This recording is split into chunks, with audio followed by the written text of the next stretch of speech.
record. Okay. I think we should be in business. Perfect. All right. So what questions do you have so far as you're working on this? I have a list. Oh, good. I like a list. Okay. So I had emailed you. I don't know if you remember that I switched my question, my PICO question. I was originally going to do the strep carrier, and I switched Oh, yeah. to thickening feeds for infants with reflux. Yes. So what I found for that was I found a Cochrane, which was really good. It had 8 RCTs in it. So I definitely want to use that one. Yep. I think my question is the only other things I'm really finding are, just studies that are actually from the Cochrane or there's a clinical practice guideline, but it has a lot of the same studies in it. And I didn't know if that is okay since a lot of the I think the statistics from it will be similar. Yeah. So when was the clinical practice guideline published? So let's see, I have it right here. Let me pull it up real fast. That one was, let's see, 2018. They're both really recent. So the practice guidelines 2018 and then the Cochrane's 2017. Yeah. So I would use those two. Okay. And you're right. You're not going to be able to go, first of all, you're not going to be able to go through every study in those. What you're going to do is talk about the systematic review sort of process. And remember, Christine's posted that that article on how to do that because it's a little bit different. Yes. Yeah, I saw but that. We'll use that for critiquing both of those. Okay. And what you can say is rather than grading the evidence and is there strong enough evidence for me to change the practice, your focus is going to be there's ample evidence that now we have an established guideline that we need to follow about this issue. Okay, because it does say within the Cochrane that yes, it's more like the reported help because the parents are saying, yeah, there's less reflux incidents. But I guess they also measured it with like a pH probe, and with that, there's not very good results. Yeah. So it's more of just the patient perception, I guess, right. or the family's perception. Right. But then they also say, we've tried all these different thickeners throughout these different RCTs, and we cannot recommend any certain thickener. So it's just that, yes, thickeners help, but specifically, we can't tell you which one. Yep, that's good. Okay. And that is fine. It's a little bit different approach because there's ample evidence to now guide the practice. But that's the purpose of this activity, is to make that decision. Mm-hmm. Is there enough evidence? But the important thing for you will be to use the article that Christine posted on reviewing these systematic review type articles. Because of what you just said, there's so many studies. You can't pick apart each one, and you don't need to because both the Cochrane has done that for you. Right. So that's fine. Okay. And then this is probably a silly question, but I think I'm like finding different answers. What level of evidence is a clinical practice guideline? Because it seems like it's higher up, but then I was looking at on the evidence table or the pyramid, I guess it looks like it's on the bottom. Yeah, so it depends on the level of evidence in the studies that they reviewed. Okay. So the Cochrane review will kind of summarize for you what they think the levels of evidence are, and that's what you're going to report. So a clinical practice guideline can be all the way from expert opinion up to multiple RCTs. So you have to kind of critique the strength of the evidence that the guideline was published on to answer that question. So I guess the confusing part for me is in the Cochrane that they're saying the level of evidence is moderate to high. And then in the clinical practice guideline, they overlap probably 75% of the studies that they're saying it's low evidence. So you can report those two things. Okay. And then you can make a judgment about what you would do with that in your practice. Okay. And that's more of a judgment call, not a statistical analysis. Okay. Yep. Okay. So since the Cochrane does a lot of the data analysis already, what, if I'm doing an evidence table for it, what do I include, like, because there's the measurements and analysis part, is that something where I need to be talking about confidence intervals and that kind of thing? So look at the article that Christine posted. It's going to walk you through how to critique those systematic reviews, which is what Cochrane is, and you'll address it that way. So you're gonna use that as your guideline and fill in the columns of the table that you can. Okay. Do I do the same thing for the clinical practice guideline? Use the... Yes. Okay. Because basically these are two, and they're kind of two reviews. Right. Okay. And it seems like the CPG is pretty good. It's from the NAPScan, whatever. Yep. So it seems okay. And then as far as the nursing theory that we tie to it, I was thinking about doing the theory of symptom management. That's great. That's great. Okay. Good. You want something that makes logical sense, and basically that's exactly what you're doing with this, is helping the parents deal with the symptoms, which they're usually more bothered by than the infant. Exactly. I figured it's definitely more of like a perception than it is actually maybe like esophagitis or anything more clinical. Yep. And then I know we're supposed to read a paper or a book or something by that article or by those authors, and it was a group author. It was like this faculty group at San Francisco School of Nursing, and that's the only thing they wrote. So is it that's okay fine. to do that? Yep. Okay. And it was from 1994. Does that matter? Yep, that's fine. Okay. Awesome. What else did I want to ask you?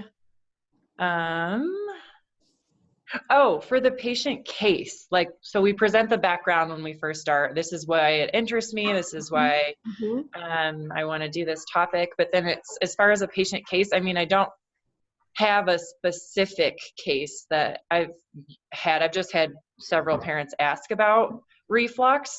So do I make up a patient?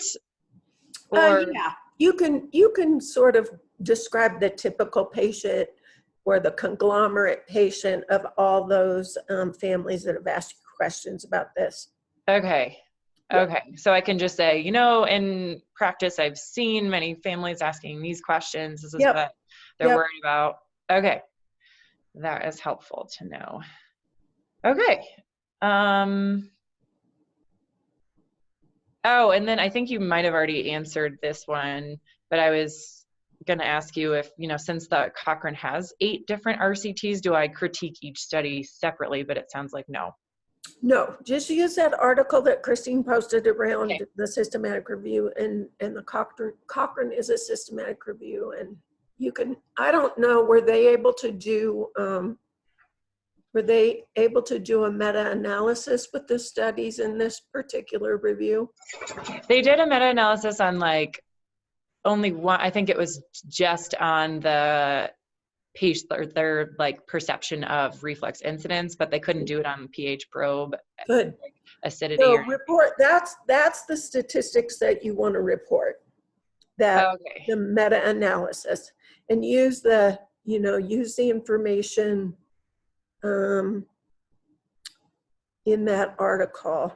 And yes, the confidence intervals and that sort of thing, stuff will be helpful to include in your discussion of So we're not actually creating any statistics. We're just... No, you're just reporting it. Okay. I think that confused me because they there's the statistics toolkit, and then there's a couple of different handouts that Dr. Gauthier had posted that I wasn't sure what to do with that. Just the intention is to help you understand what you're reading. But Okay. the whole point of this is to read the research and understand it, and then make a decision based on what you've reviewed, what you're going to do with it in your practice. Okay. That makes sense. And then what we're recommending, I mean, there's definitely going to be parts of the statistical analysis that the Cochrane used, but we also have to kind of use our own perspective based on our patient population. Right. Okay. And remember that part from the EBP presentation where the family and patient preferences fit in here. Right. As well as the resources, what's feasible. So that's a good thing for you to remember with this particular topic, because if you have a family, let's say, who wants to do exclusive breastfeeding, but this baby's spitting up a lot, and the family definitely doesn't want to add anything to thicken the feedings, that might influence which way you want to go with it. I see. So the patient and family preferences fit in here too. Okay. And then can I make a recommendation on like which thickener to use, since there's no information? Because I imagine I can't just tell families, oh yeah, thicken, and then they say, which thickener should I use? And doesn't matter anything. Yeah, you can say that. So the evidence currently shows that there's no difference between them. Okay. And here are the options. In my population that I serve, cost and what WIC will provide influence what I recommend. Sure. And, WIC gives them rice cereal. Okay. So, but you may have families who want, one of the commercial products. Right. And so once again, there's no evidence to suggest one over the other. Here's what's out there. So you would just kind of discuss those, like if finances are a concern, this is something that WIC provides. Otherwise, here's what's available. And you'll probably know these families. I'm in Sheridan. I know the families. I know, what they're currently, if they're breastfeeding and they want to add something to the breast milk versus bottle feeding versus, they're getting WIC formula, whatever. Then you can work with that family so you don't have to go through the whole list. But okay, that actually brings up one more question. Okay. Throughout the Cochrane, they tried to include breastfed babies, but they didn't get enough studies with that, so they are focusing more on just formula-fed infants and thickeners. So I imagine I could also say that and include that into the analysis or whatever, and just say, this is what's out there with breastfed. You could try that if you wanted to pump and add it to it, but we don't know. Right. And, my totally unscientific biased opinion about that is, the breastfed babies are less likely to be overfed, and, maybe they have less. Right.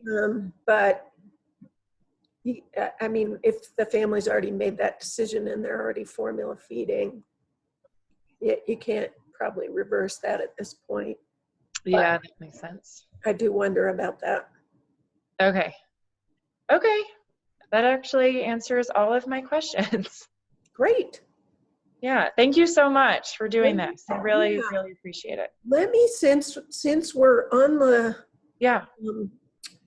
on Zoom and we're recording, just for the sake of anybody else who might sign in to watch this, I'd like to mention a couple of things that other students have asked about.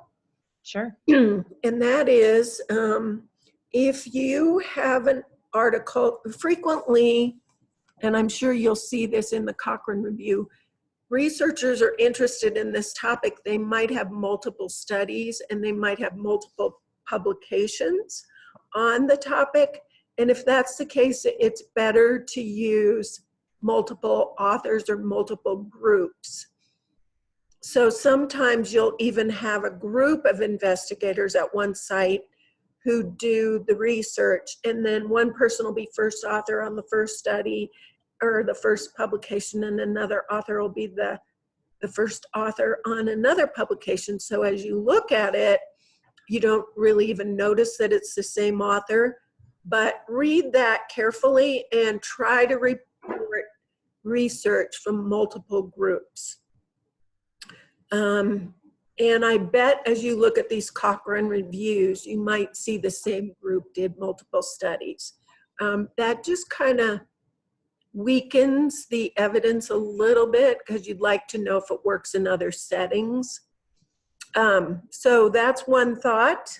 And then I think your identification of a theory was a great one. Another one that was proposed to me was looking at providing some pain alleviation during administration of immunizations, and she's going to use a pain theory, and that is great. Let me think of the other questions that have come up.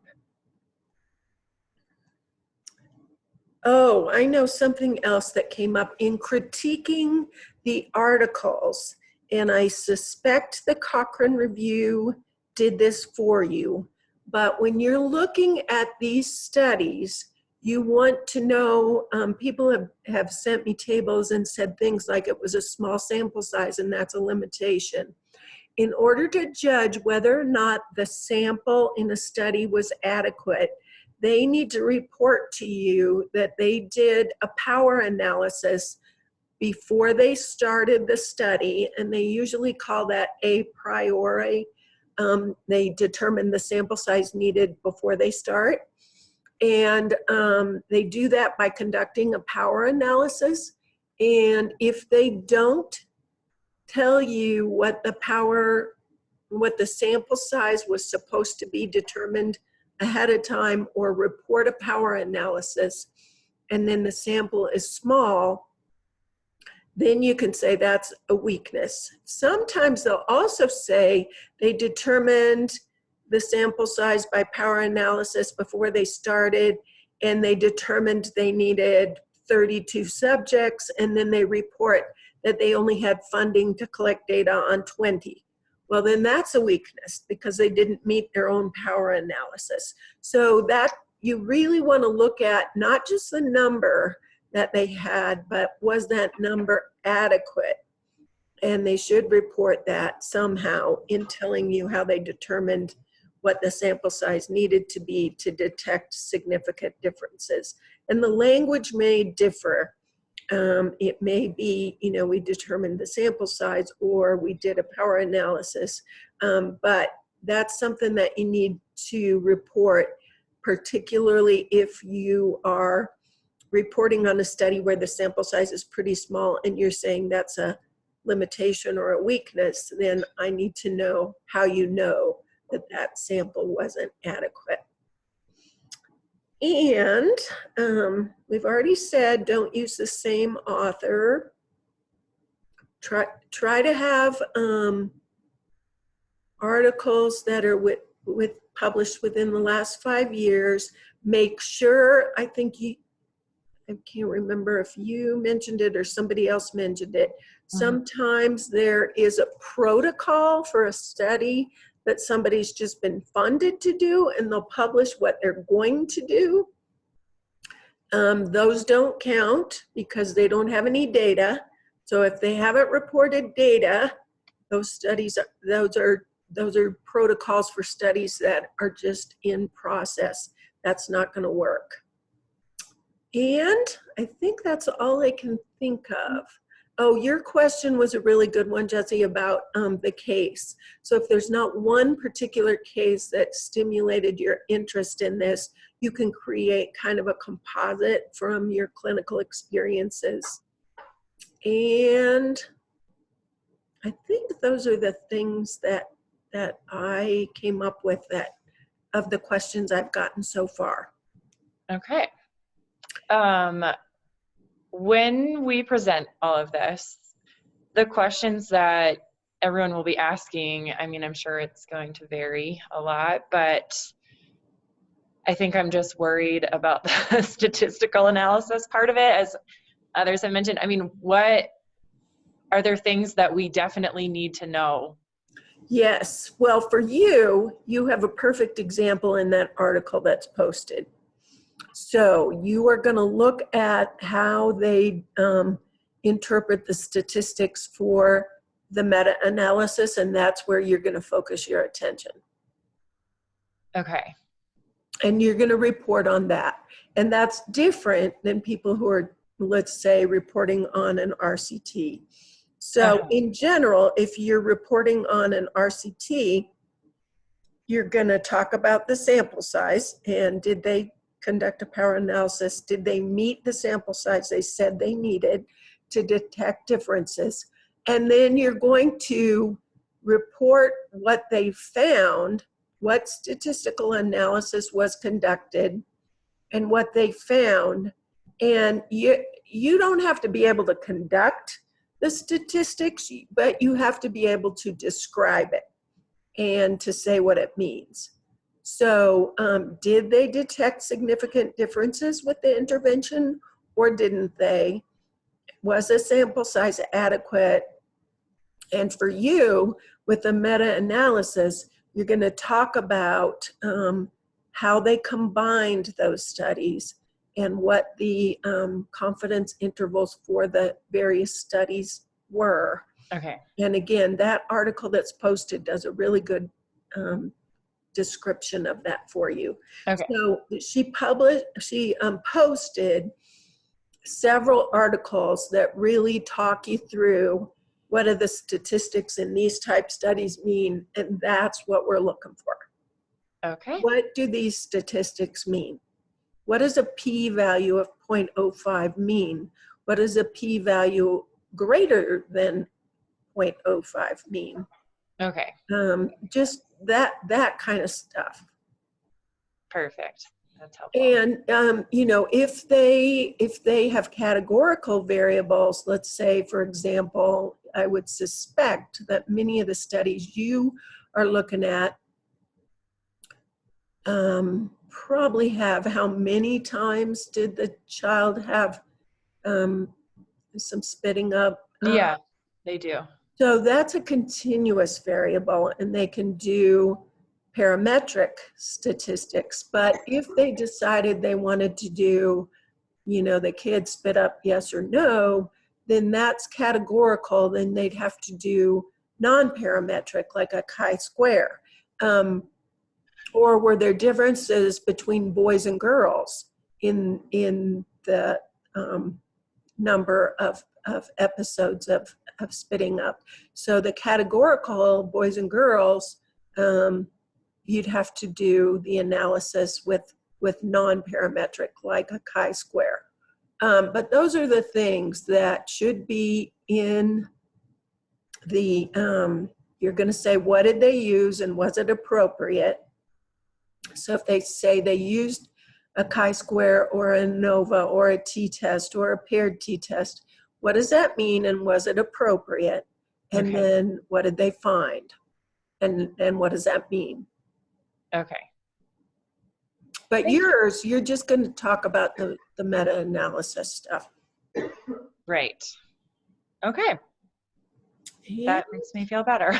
Yeah. I think we definitely want you to be able to read and interpret these research articles and make a decision on your practice from what you've read and interpreted. But this is not a master's degree in statistics, so we're not expecting you to analyze any data or just read and interpret the articles appropriately. Okay. And some of the articles, unfortunately, now you won't be dealing with this because they excluded the articles that weren't done well enough to be included. But sometimes when you're looking at something that's pretty new, they may have kind of a weak study that's published because nothing's out there, and they may not give you enough details to really critique it. And then that's what you have to say. Okay. But those have already been eliminated by the Cochrane. Got it. Okay. Anything else? No, I think that's it. All right. Thank you again. Feel free to email if you have other questions, and remind me what day. I'm just double checking people's appointments. What day did we say we're going to meet? Let me grab, I have it on my calendar. We are going to meet on March 12th at 1. Yep, I gotcha. Okay, perfect. That's like exactly 2 weeks before I present. So. Yep, and feel free to send the slides ahead of time if you want me to look at them. Probably will. Okay, happy to do it. All right, thank you. Okay, keep working hard at it, because my experience is the students who really prepare do awesome. Let's just hope so. Yeah, good. Okay, thank you. Have a good week. You too. Bye. Bye-bye.